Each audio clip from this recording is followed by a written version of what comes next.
여러분, 이 땅에 부활이 있습니까? 여러분, 부활을 믿습니까? 우리는 눈으로 보이지 않는 것을 믿지 않는 그러한 시대를 살고 있습니다. 그러한 시대에는 부활에 관한 이야기도 어느 신화에나 나오는 소재로 생각하기가 얼마나 쉬운지 몰라요. 그러나 우리가 예수를 믿는다는 것은 예수님께서 우리의 죄를 사하시기 위해서 십자가에서 죽으셨고 그 후에는 부활하셨다는 사실을 믿는 거죠. 예수님의 부활은 그의 죽으심이 우리의 죄를 사하는 죽음이라는 것을 확정하신 사건이고 그가 메시아 왕이라는 것을 확정하는 사건이에요. 또한 그가 부활의 첫 열매가 되심으로 그를 믿고 예수 안에 있는 자들은 장차 모두 부활할 것을 보여준 사건이죠.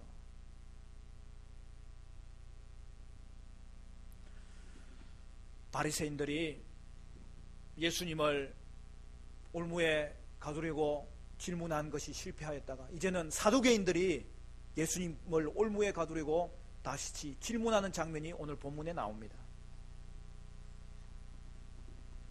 사두개인들은 그 당시 이스라엘의 제사장 그룹과 또 지도층 계열에 있던 자들을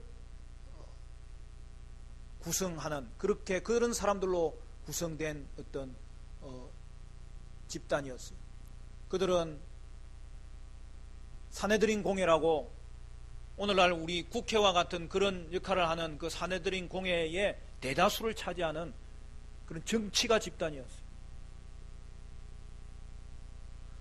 특별히 그들은 이 성전 제사, 성전 운영, 성전 관리를 책임지고 있었기 때문에 성전을 중심으로 그들의 권력을 유지하는 그러한 집단이었던 것이죠. 그런데 그들은 바리새인과 다르게 영에 대해서도 믿지 않고 천사에 대해서도 알지 못하고 사후 세계에 대해서도 믿지 않는 그러한 특징을 가지고 있었어요. 그들은 특별히 구약에서 모세 오경만 성경으로 인정했어요. 그리고 거기에는 부활에 대한 내용이 없다고 생각했던 것이죠. 그리하여 그들은 자신들의 그러한 신학적인 전제를 가지고 예수님께 부활에 대한 비합리성을 주장하면서 질문했던 것입니다. 그런데 여러분, 모세오경에 부활에 관한 내용이 없습니까? 그렇지 않아요. 그들은 오늘날로 이야기하면 이성주의자, 합리주의자와 같은 자들이에요.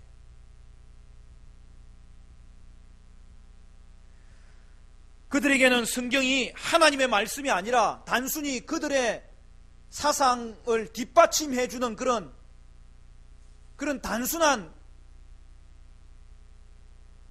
진리가 아닌 그냥 사상으로 그들은 성경을 바라봤던 것이죠.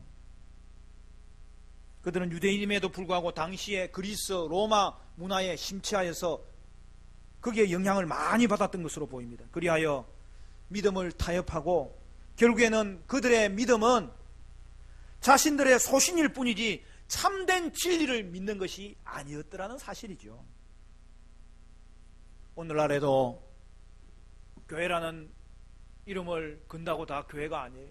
신학자라는 타이틀을 가지고 있음에도 불구하고 그들의 판단 기준이 이성이 되어서 하나님의 말씀을 이성을 통하여서 받을 수 없는 것은 믿지 않고 받을 수 있는 것만 받아들이는 그러한 자들이 얼마나 많은지 몰라요. 우리는 그런 자들을 자유주의자라고 그래요.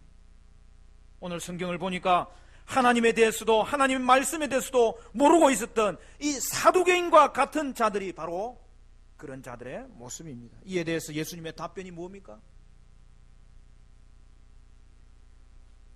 29절 말씀 우리 같이 한번 읽어볼까요? 29절 다 같이 시작. 예수께서 대답하여 이르시되 너희가 성경도 하나님의 능력도 알지 못하는 거로 오해하였도다.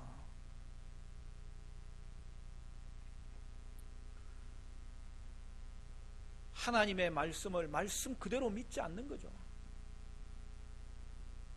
오늘 저와 여러분이 신앙생활하는 우리 교회는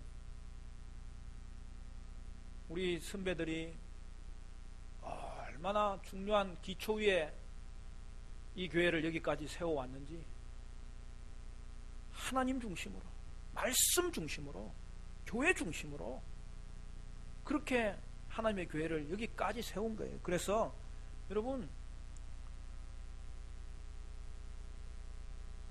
사도신경을 믿고 신앙고백이 분명하면 하나님의 백성임에는 분명하지만 종교개혁을 철저하게 지키려고 하고 종교개혁의 사상을 철저하게 이어받으려고 했던 여러분, 그것이 개혁주의 신앙이고 이 장로교회 신앙인데, 여러분 그것에 대해서 여러분 긍지를 가지시고 신앙생활을 하는 것이 너무나 필요해요. 오늘 예수님은 사두개인들의 그릇된 의도로 질문한 것을 받아주시고 오히려 부활에 대한 놀라운 내용을 가르쳐 주시는 기회로 삼는 것을 볼 수 있어요. 그래서 우리는 이 사두개인들의 질문 때문에 오늘 부활에 관한 풍성한 내용을 알게 됐는데, 우리가 사두개인들에게 조금 감사할 마음이 좀 생겨요. 그러면 여러분, 오늘 우리에게 주신 예수님의 부활에 관한 놀라운 사실은 무엇입니까? 첫 번째로는 천국이 있습니다. 바리새인들은 예수님을 시험하려고 극단적인 예를 들고 나왔어요. 그들은 사두개인답게 모세오경의 내용을 가지고 접근합니다. 신명기 25장에 있는 말씀을 인용해요. 거기 보면은 형수 치수혼이라는 것이 나와요. 형수를 취하여서 결혼하는 법이 있어요. 모세오경에는 형이 자식이 없이 죽으면 그 동생이 가족의 유업을 잇기 위해서 형수를 아내로 취하여서 자식을 낳게 되는데, 오늘 성경에는 형제 7이 있었는데 형들이 다 죽고 마지막 형제가 또 형수를 취했다면 천국 가서는 그녀는 누구의 아내가 됩니까? 이렇게 질문한 거죠. 여러분은 어떻습니까? 결국 천국도 존재하지 않고 부활도 얼마나 비합리적인지를 그들이 주장하려고 이 예를 꺼낸 것이죠. 형수치수법은 오늘날 우리에게는 참 생소합니다. 그런데 여러분, 고대 시대에는 이것이 도리어 여인들을 보호하는 법이에요. 자식 없이 죽은 여인은 어떤 땅도 취할 수가 없어요. 그래서 동생이 그 형수를 취함으로 자식을 낳아주면 그로부터 이제 유업을 받게 되고 유업을 같이 잊게 되는 것이죠. 그래서 여인을 보호하는 법이에요. 고대 사회에는 땅이 생존의 기반이에요. 그러므로 성경은 이 법을 통하여 여인의 생존을 보장해 주었고, 재혼을 할 수 없을 수도 있는, 그리고 때로는 다른 지파까지 가야 되는 이 모든 어려움들을 제거해 주기 위해서 자기 지파에 계속 살도록 만들어준 제도가 이 제도였던 것입니다. 그래서 당시의 결혼과 사랑은 오늘날 우리 풍습과 많이 달라요. 어차피 결혼은 당시에는 집안 어른들이 배우자를 물색하여 법적으로 계약을 맺음으로 그냥 결혼이 성사되는 거예요. 우리나라도 옛날에는 그랬잖아요. 우리 근사님 세대만 해도 결혼하는 날 신랑 얼굴 보고 결혼하는 그런 일도 허다했잖아요. 그게.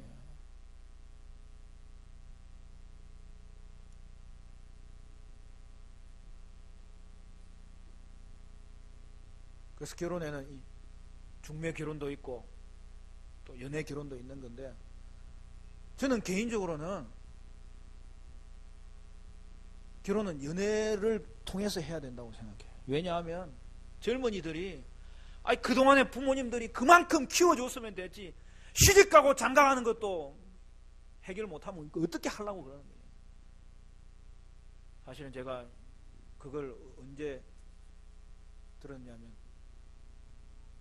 김동길 교수님이 옛날에 쓴 수필에 그렇게 써놨더라고. 그게 얼마나 은혜가 되는지.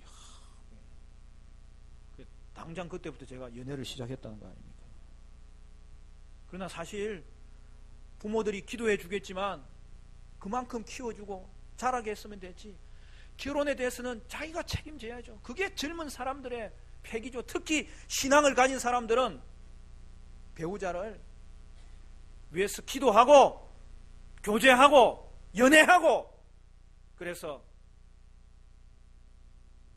부모님과 목사님 앞에 검증받고 그렇게 결혼하면 얼마나 좋은 거예요. 그 대신에 제가 늘 강조하죠. 꼭 믿는 사람. 흑인도 괜찮아. 그냥 믿는 사람. 예수 믿으면 돼. 그리고 또 이야기했죠. 가정예배 드릴 수 있는지 물어보고, 그러면 하나님의 가정을 세워야지. 그냥 집만 세우는 게 아니잖아요.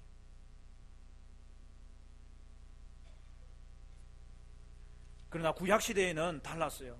그때는 단순한 중매 정도가 아니라 집안의 어른들이 정해주면 그 대신에 맨 마지막에 물어는 보겠죠.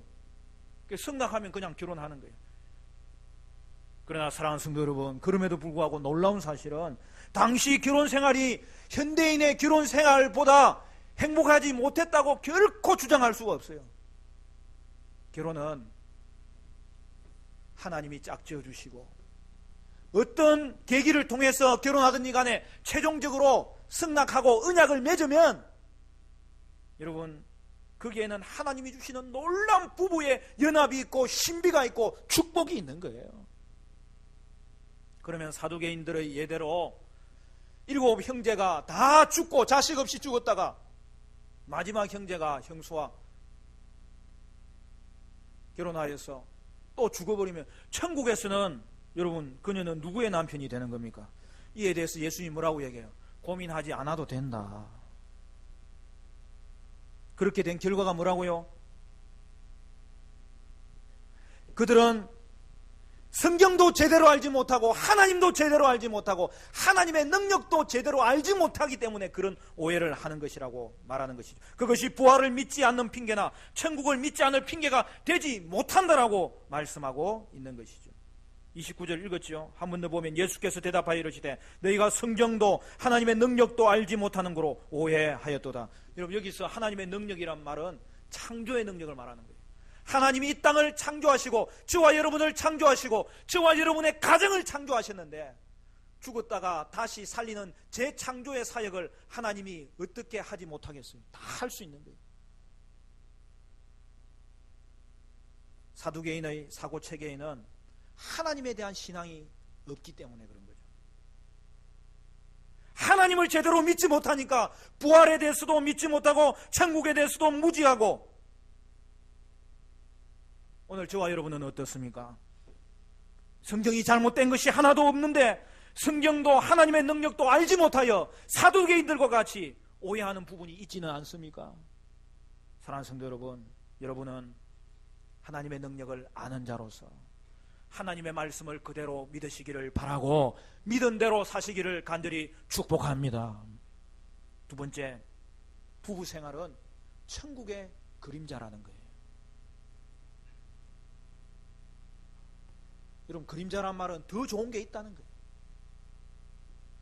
30절에 30절도 같이 볼까요? 30절 시작. 부활 때에는 장가도 아니가고 시집도 아니가고 하늘에 있는 천사들과 같으니라. 그럼 사두개인들이 오해한 것은 그 근본적인 원인이 있어요. 사두개인들은 세상과 천국이 같다고 생각하기 때문에 그래요.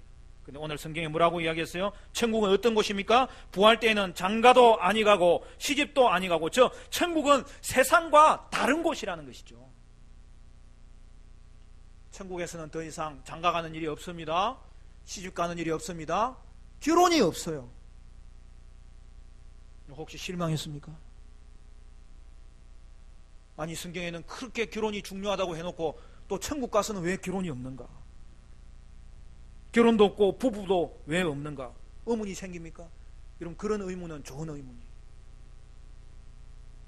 그런데 천국에는 결혼하는 것이 없어요. 그 말은 더 이상 아이 낳고 기르는 일이 없다는 거예요. 생육하고 번성하라는 것은 이 땅에서 하나님이 주신 사명이지,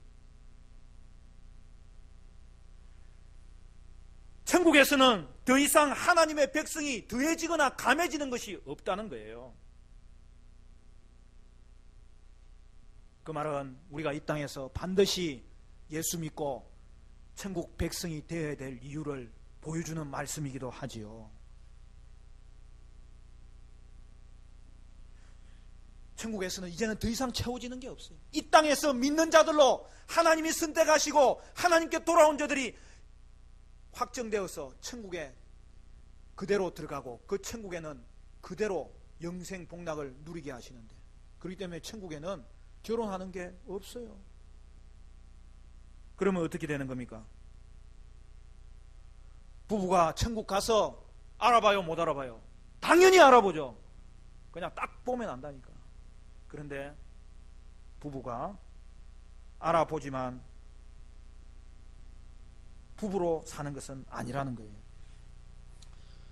저도 사실 이 말씀이 좀 서운합니다. 저는 우리 집 사람과 떨어져 사는 걸 한 번도 생각해 본 일이 없는데,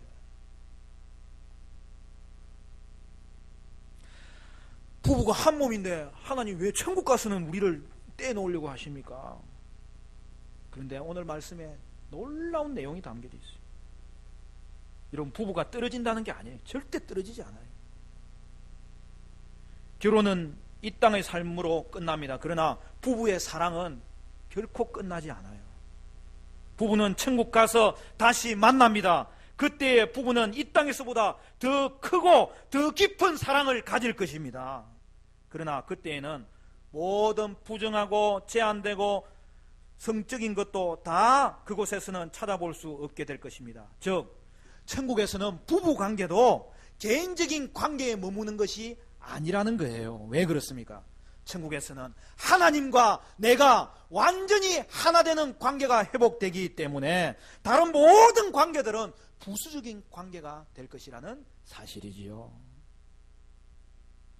하나님과의 완전한 관계를 누림으로 그 어떤 관계조차도, 부부 관계조차도 그냥 그거는 부분적인 관계에 불과하게 된다는 사실이죠. 그만큼 오늘 저와 여러분이 이 땅에서 하나님과 하나 되었고 천국에서 완전히 하나 될 때에는 영생 복락과 그 어떤 것도 우리를 대신해 줄 수 없는 하나님의 지극한 복 가운데 하나님이 여러분을 만나 주실 줄로 믿으시기를 축원합니다.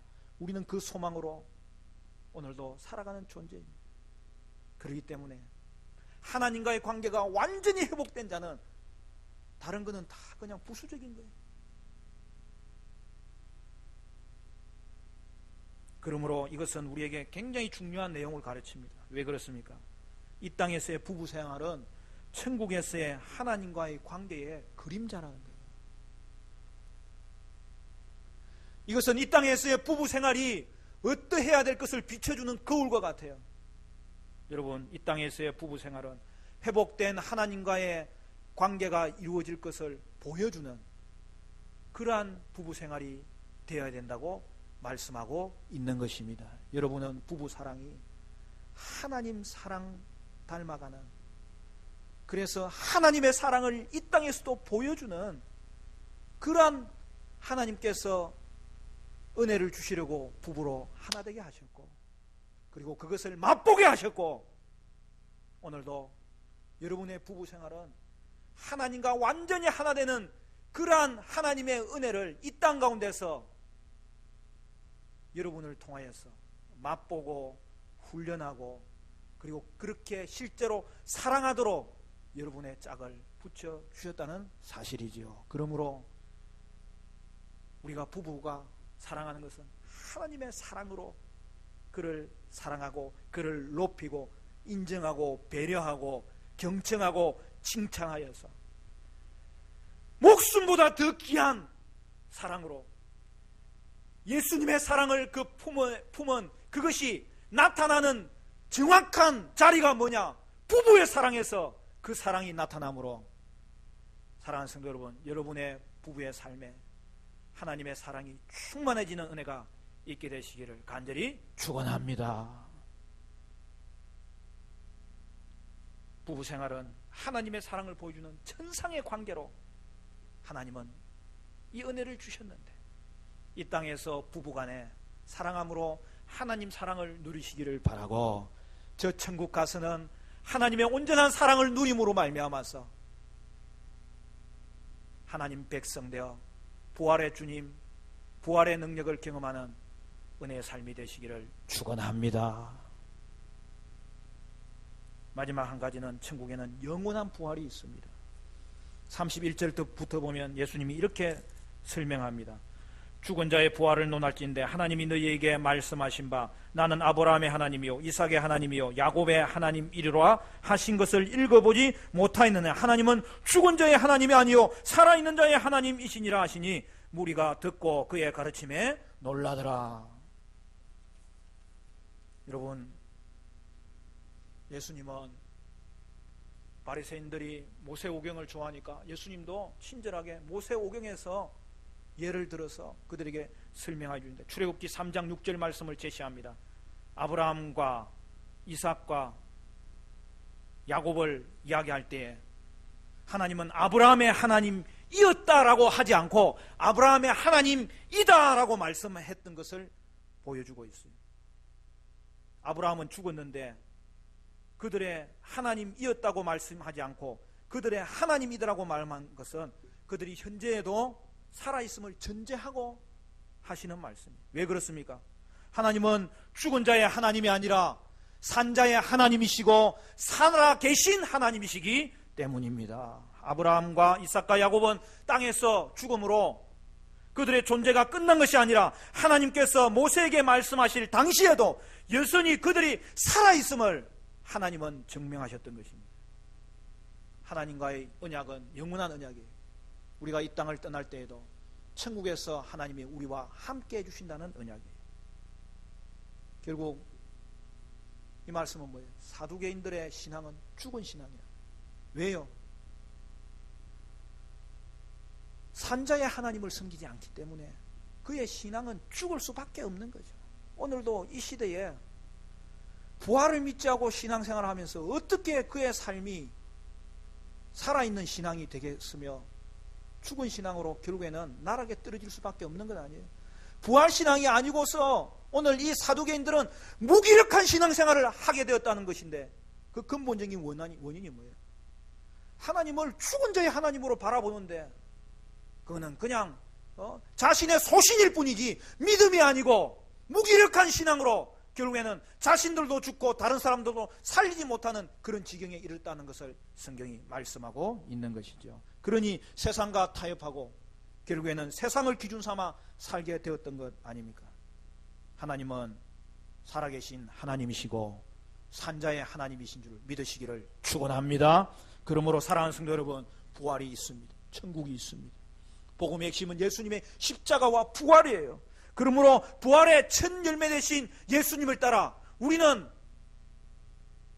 남은 열매인데, 나중 열매인데, 마땅히 하나님께서는 여러분을 살리시고 완성된 천국에서 하나님과 온전히 하나 되게 하여 주실 것이고 만나 주실 줄로 믿습니다. 오늘 저와 여러분의 신앙은 부활신앙 회복하여서, 부활신앙 간직하여서 죽은 신앙이 아니라 살아있는 신앙으로 신앙생활할 때 여러분도 살고 여러분의 가족도 살고 이 땅도 살리는 놀라운 은혜의 삶을 살게 되는 것입니다.